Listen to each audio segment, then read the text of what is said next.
Ya, beberapa hari terakhir kasus COVID-19 di Bandung, Jawa Barat tercatat mengalami peningkatan. Per Minggu 31 Oktober ada penambahan 73 kasus, sehingga kasus aktif yang semula berada di bawah angka 100 kini mencapai 364. Saat ini kita sudah terhubung dengan produser lapangan CNN Indonesia, Rizka Rizlia. Selamat sore, Rizka. Sudah adakah hasil dari pantauan dan juga analisa Pemda terkait dengan apa penyebab dari peningkatan kasus positif di Bandung ini? Ya, selamat sore Fani. Betul sekali, kasus konfirmasi aktif di Kota Bandung ini naik sejak tanggal 20 Oktober lalu.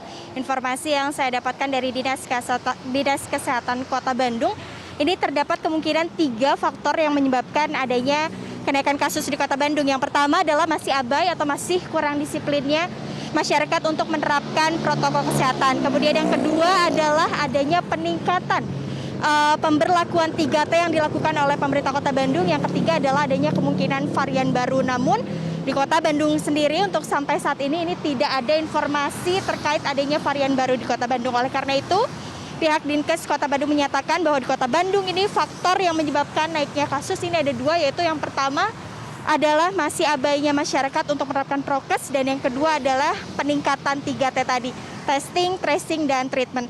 Yang mana di Kota Bandung ini juga sedang dilakukan surveillance aktif atau dilakukannya tes PCR acak kepada 2.000 sekolah yang melaksanakan pembelajaran tatap muka terbatas di Kota Bandung. Dari 2.000 sekolah tersebut diambil sampel 10% dan kemudian hingga saat ini sudah ada sekitar 190 sekolah yang dilakukan tes PCR acak. Dari hasil 190 sekolah tersebut sudah ada 7.500 hasilnya, yang mana 240 di antaranya ini terkonfirmasi positif aktif. Ini artinya positivity rate-nya sekitar 3,5%. Yang mana memang aturan dari pemerintah Kota Bandung, apabila positivity rate-nya masih di bawah 5%, ini sekolah masih boleh menyelenggarakan PTMT, namun tetap harus ketat dan disiplin menerapkan protokol kesehatan. Sedangkan jika positivity rate-nya di atas 5%, ini sekolah harus kembali melakukan pembelajaran jarak jauh atau pembelajaran secara online. Dan informasi yang saya dapatkan juga ini, kasus terkonfirmasi aktif ini rata-rata tidak bergejala sehingga tidak memerlukan perawatan intensif di rumah sakit, jadi hanya perlu isolasi mandiri di rumah, sehingga hal ini juga berpengaruh pada BOR atau bed occupancy rate di Bandung yang hingga saat ini terus menurun dan angkanya sekarang ada di angka 4,9, Fani. Baik, kalau misalnya tadi salah satu penyebab yang ada gitu dengan adanya peningkatan kasus di Bandung, bahwa masyarakat masih abai protokol kesehatan. Jadi bagaimana tindakan atau mungkin aturan serta antisipasi ke depan? Rizka, mengingat ini kan sudah mendekati akhir tahun, yang mana biasanya ada potensi pergerakan warga untuk melakukan perjalanan keluar kota dan bisa lebih abai lagi dalam melakukan protokol kesehatan tersebut.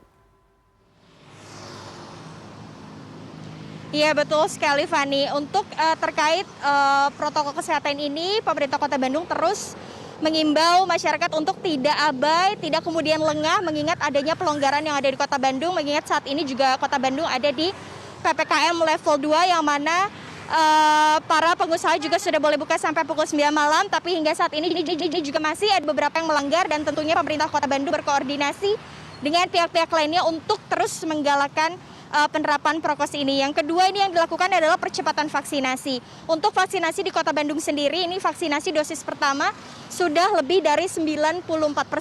Dan sedangkan untuk vaksinasi dosis kedua ini sudah sekitar 76 sampai 77%. Dan terkait ini persiapan tahun baru, ini juga dari pemerintah Kota Bandung mengklaim bahwa meskipun sekarang sudah ada kenaikan, namun ini merupakan hal yang wajar karena memang dilakukan juga peningkatan 3T oleh pemerintah Kota Bandung. Dan terkait libur akhir tahun, apakah akan ada mobilisasi warga yang nanti cukup padat dan cukup ramai, ini juga masih akan dikoordinasikan seperti apa.